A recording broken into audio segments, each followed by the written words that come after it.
Welcome to part 3 of number system. Dear children, पिछले दिन हम लोगों ने देखा था कि एक एक्सरसाइज पॉइंट 1 हम लोगों को करना था, जिसमें 4 क्वेश्चन थे। सभी क्वेश्चंस का एक्सप्लेन कर पाना थोड़ा मुश्किल लग रहा है, इसलिए जिसकी आसानी से एक्सप्लेन हो सकता है उसको मैं एक्सप्लेन कर रहा हूँ। फर्स्ट क्वेश्चन यहाँ है कि इज 0 अ रेशनल नंबर। तो निश्चित रूप से आप लोगों ने इसका आंसर यस कहा होगा। फिर लिखा था can you right it in the form of P upon Q. तो जाहिर सी बात है, अगर रेशनल नंबर हम लोग उसको बोल रहे हैं कि यस, तो हम लोग बोल सकते हैं कि उसको पी अपॉन क्यू के फॉर्म में हम लिख सकते हैं, where P and Q are not integers. कैसे लिख सकते हैं बच्चों? ये है एक जीरो, इस जीरो के इक्वल में हम लोग लिख सकते हैं 0/1। तो हम लोग इस फॉर्म में इसको पी अपॉन क्यू के फॉर्म में लिख दिए। पी के बारे में ये नहीं बताया गया कि पी 0 होगा या नहीं होगा, उसकी कोई सर्टेनिटी नहीं है। आप उसको कुछ भी नंबर इंटीजर्स में से रख सकते हैं।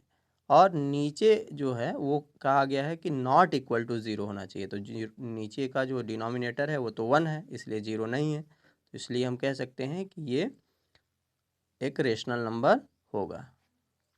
फिर नेक्स्ट क्वेश्चन था find 6 rational number between 3 and 4। 3 और 4 के बीच 6 रेशनल नंबर जब निकालने हैं तो इसके बीच many finite numbers we can insert between them. So this is not a certain answer of it. Every student can write different numbers between them. इसलिए आप लोग अगर इसका सही से निकाले होंगे दोनों मेथड में से कोई भी यूज़ करके, तो निश्चित रूप से जो आंसर आएगा वो सही होगा, क्योंकि इसके और इसके बीच इनफाइनाइट मेनी नंबर्स हम लोग इंसर्ट कर सकते हैं। तो ये कोई ज़रूरी नहीं है कि जो मैं 5 इंसर्ट करूँगा या जो मैं 6 इंसर्ट करूँगा वही वाला आप लोगों का भी होगा। वो इनफाइनाइट में से आप कौन सा सिलेक्ट करते हैं, मैं कौन सा सिलेक्ट करता हूँ, इस आधार पर अलग अलग नंबर्स हो सकते हैं। लेकिन जो तरीका अगर आपको बताया गया था, अगर उस तरीके से आप लोग लगाए होंगे तो सभी का एक जैसा भी आया होगा और सबका सही भी होगा। फिर बच्चों क्वेश्चन नंबर 3 था कि find 5 rational numbers between 3/5 and 4/5। तो इसमें भी वही प्रोसेस लगानी थी, चूँकि ये फ्रैक्शनल नंबर था। तो बस थोड़ी सी कैलकुलेशन में आप लोगों को दिक्कत आएगी। फिर 4 क्वेश्चन था state whether the following statements are true और false, give reason for your answer. ठीक है, तो आप लोगों को इससे पीछे भी इस टाइप का एक क्वेश्चन कराया था। ठीक है बच्चों, यहाँ देखते हैं every natural number is a whole number. तो नेचुरल नंबर होल नंबर नहीं होगा, क्योंकि नेचुरल नंबर में 0 इंक्लूड नहीं होता है और होल नंबर में 0 इंक्लूड होता है, इसलिए नेचुरल नंबर होल नंबर नहीं है, फॉल्स होगा। Every integer is a whole number, every integer whole number नहीं होगा, बिकॉज नेगेटिव नंबर इंटीजर में आता है और होल नंबर में नेगेटिव नंबर इंक्लूड नहीं होता है, इसलिए यह भी फॉल्स होगा।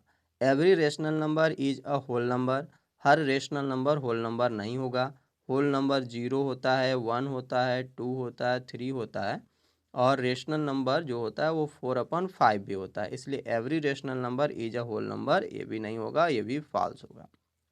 ठीक है बच्चों, जब हम लोग उस दिन का क्लास अटेंड कर रहे थे तो उसमें हमने ये बताया था कि बहुत सारे ऐसे नंबर्स हैं नंबर लाइन पे जिसको हम लोग लेफ़्ट कर जाते हैं, छोड़ जाते हैं, नहीं उठा पाए हैं अभी तक। जो हमने उठाने का एक लड़की के माध्यम से तरीका बताया था, उसमें से बहुत सारा नंबर ऐसा है जो हम लोगों ने बैग में कलेक्ट नहीं किया है। ठीक है, मैंने उसके संबंध में उसके related corresponding we can ask 2 question about them. What are the numbers that are left on the number line card. Number line पे जो नंबर छोड़ दिए गए उन नंबर्स को क्या कहा जाएगा? तो जाहिर सी बात है, उस नंबर को हम लोग एक नया नाम पुकारेंगे जिसका नाम होगा इरेशनल नंबर। ठीक है, how do we recognise them? That is how do we distinguish them from the rationals. कह रहा है कि हम लोग उसको कैसे रिकॉग्नाइज करेंगे, मीन्स ये कि हम लोग उसको रेशनल से कैसे डिस्टिंग्विश करेंगे, उसमें अंतर कैसे दिखाएंगे कि ये रेशनल है और ये इरेशनल है। तो बच्चों रेशनल और इरेशनल में आप लोगों ने एक डिफिनीशन पढ़ा है कि जो P अपन Q के फॉर्म में लिखे जा सकते हैं उनको रेशनल कहा जाता है, और जो P अपन Q के फॉर्म में नहीं लिखे जाते हैं वह इरेशनल कहा जाता है। इसका एक दूसरा भी मीनिंग आप सेंस समझ सकते हैं कि जो रेशियो के फॉर्म में जिसको हम लोग जिस भी डेसिमल पॉइंट या डेसिमल नंबर को हम लोग रेशियो के फॉर्म में एक्सप्रेस कर सकें वो रेशनल होगा, और जिसको नहीं कर सके वो इरेशनल नंबर होता है। जैसे अगर कोई नंबर है 1.10111111 डॉट डॉट डॉट डॉट लगा दिया गया, तो अब अगर इसको हम लोग फ्रैक्शन के फॉर्म में चेंज करेंगे तो इसको फ्रैक्शन के फॉर्म में चेंज नहीं कर सकते हैं। लाइक एग्जांपल के तौर पर जैसे 0.11 फिर 0 फिर 11 फिर डॉट डॉट डॉट इस टाइप से कोई नंबर हो, तो इसको हम लोग फ्रैक्शन के रूप में अब नहीं दिखा सकते क्योंकि ये नंबर इनफाइनाइट तक गया हुआ है, इसलिए ये नंबर इरेशनल नंबर कहलाएगा। मैंने यहाँ एक डिफिनीशन भी छोटा सा दिया है कि इरेशनल नंबर उसको कहते हैं which can not be written as in the form of P upon Q। ठीक है बच्चों, तो अब बात आती है कि ऐसे ही नंबर हमारे पास लेफ्ट किए थे नंबर लाइन पे दो नंबर्स के बीच में जो मेनी नंबर्स थे। अब इनकी हिस्ट्री की बात करते हैं कि इरेशनल का कॉन्सेप्ट कहाँ से आया। तो nearly 400 BC Pythagoreans in Greece, followers of the famous mathematician and philosopher Pythagoras. ठीक है, मतलब ये है कि लगभग 400 BC में पाइथागोरियन जो ग्रीस में थे, जो मैथमेटिशियन और एक फिलोसफर जिनका नाम आप बहुत अच्छे से सुने होंगे पाइथागोरस, जिसका एक पाइथागोरस थ्योरम भी आप लोग पढ़ते हैं, उनके जो फॉलोअर्स थे उन्होंने सबसे पहले रेशनल नंबर के बारे में डिस्कवर्ड किया था। ठीक है, फिर उसमें से एक थे हिपैकस, क्रेटन का रहने वाले थे, जगह है एक। तो उन्होंने जो इरेशनल नंबर के संबंध में बताया था, तो जब √2 का कंसेप्ट की खोज हुई तो उनकी जो डिस्कवरी थी उसके बारे में बहुत सारी माइथ होने लगा कि क्या उन्होंने सही बताया है क्या नहीं सही बताया है, क्योंकि इसका जो √2 का कॉन्सेप्ट जब डेवलप हुआ तो उनकी जो फॉर्म थी वो √2 का कॉन्सेप्ट का मतलब ये है कि इसको P अपॉन Q के रूप में नहीं लिखा जा सकता है, लेकिन यहाँ पर इसका जब वैल्यू हम लोग निकालते हैं तो 1.414 डॉट डॉट डॉट ऐसे होता है। ठीक है, तो थोड़ा सा उनके जो डिस्कवरी करी गई थी उनके बारे में बहुत सारी माइथ आने लगा था। फिर 425 BC में थियोडोरस ने बहुत सारे इरेशनल नंबर को बताया, जिसमें √3, √5, √6, √7, √10, √11, √12, √13, √14, √15, √17 ये सारे इरेशनल नंबर के बारे में बताया कि ये भी इरेशनल नंबर्स हैं।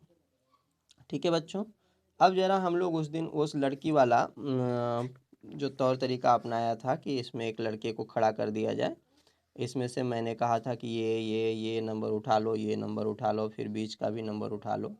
फिर मैंने ये कहा, आज कह रहा हूँ कि जो नंबर लेफ्ट हुए थे, जो इस पर भी बचे हुए थे, उन नंबर्स को भी उठा लो।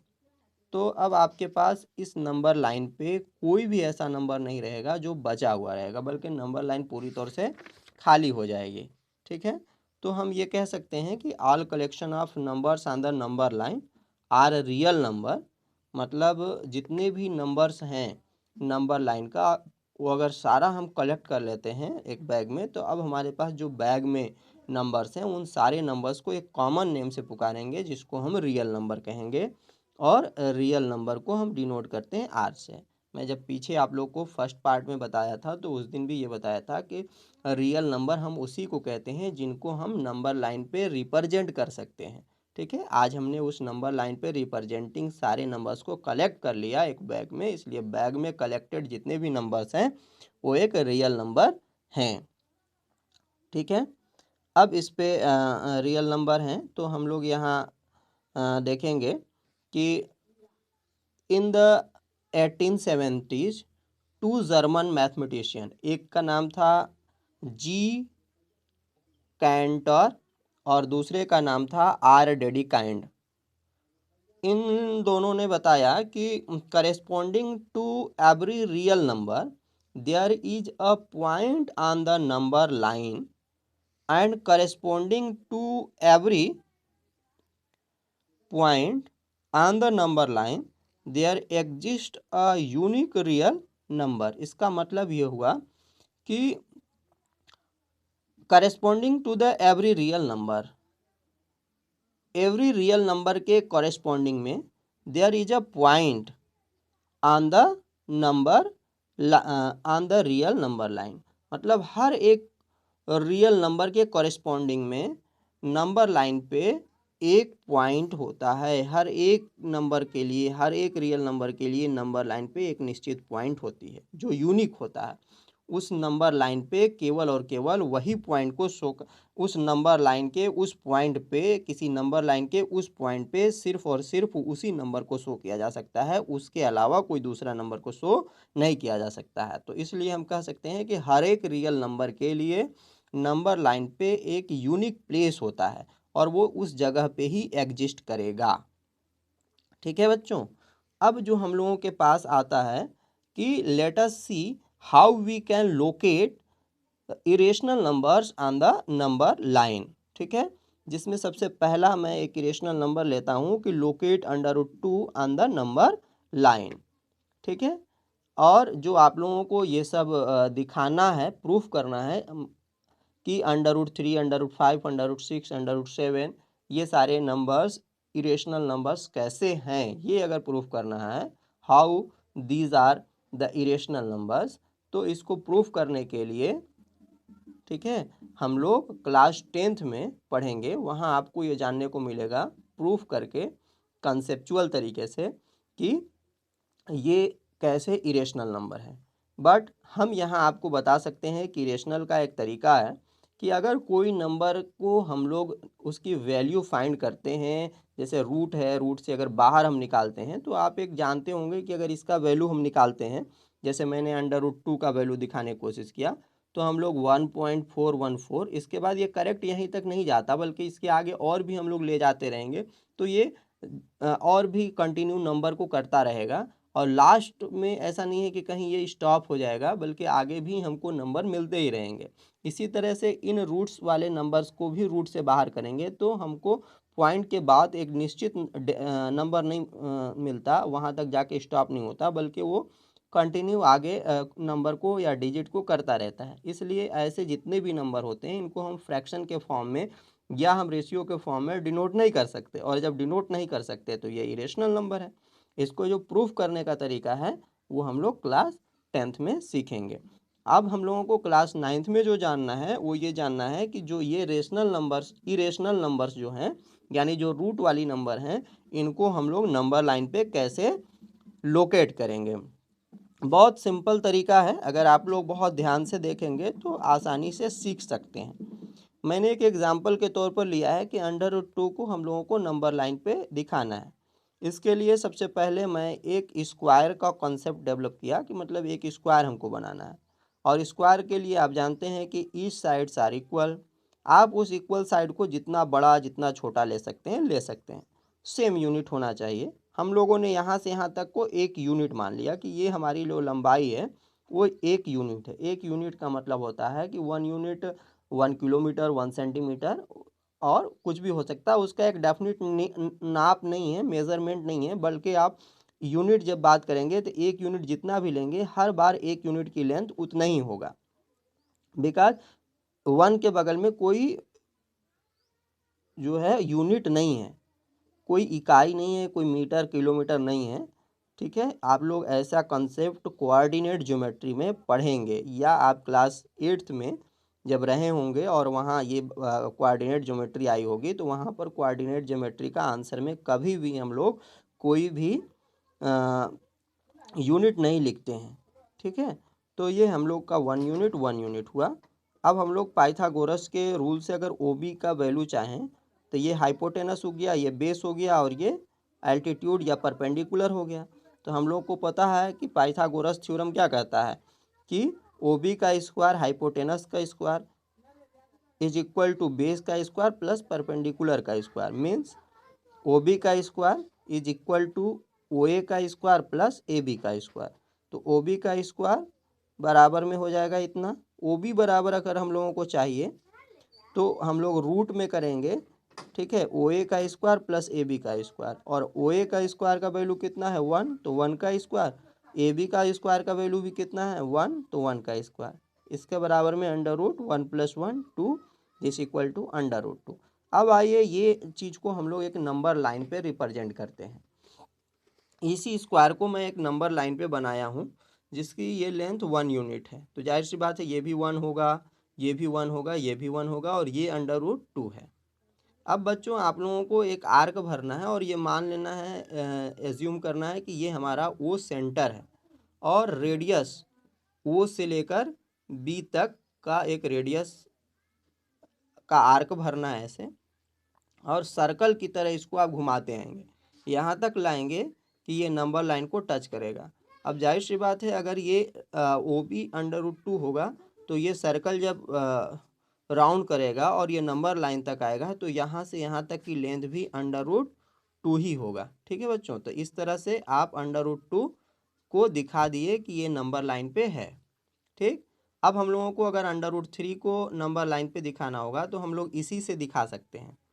कैसे? यहाँ पे आप एक 90 डिग्री का एंगल बनाएंगे ऐसे, कंपास से ही ऐसे कट करेंगे, फिर इसको आप ऐसे सीधा खींच लेंगे, ठीक है, स्ट्रेट। अब इसमें आप 1 यूनिट जितना यहाँ से यहाँ तक का लेंथ है यहाँ आर्क भरेंगे और इसको फिर से ऐसे कट कर लेंगे। तो अब क्या हो गया, ये ओ बी और इसको अगर हम लोग डी मान लें तो ओ बी डी भी एक हमारा राइट एंगल ट्राइंगल हो गया। ठीक है, और इसको हम लोग कुछ इस तरह से इसको हम लोग मिला देंगे, ये सॉरी, इसको डी को ओ से मिला दिया। अब इसका हम लोग ओ डी अगर निकालेंगे तो फिर से पाइथागोरस का थ्योरम लगा करके, चूंकि ओ डी हाइपोटेनस है तो इसका स्क्वायर हो जाएगा, तो O D is equal to हम लोगों के पास मिल जाएगा रूट में अंडर रूट 2 का स्क्वायर करेंगे तो 2 और प्लस में ये 1 है, 1 का square 1 this equal to under root 3 हो गया।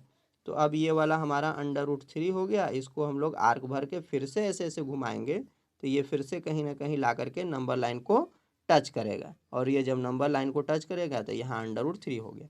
इसी तरह से हम एक ही कॉन्सेप्ट में कई इरेशनल नंबर को लोकेट कर सकते हैं एक नंबर लाइन पे। ठीक है बच्चों, तो आज का क्लास यहीं पे, फिर आगे मैं इसमें अंडर रूट 5 को, अंडर रूट 6 को, अंडर रूट 7 को नंबर लाइन पे लोकेट करने के लिए आज का होमवर्क मैं दूंगा। ठीक है, ओके।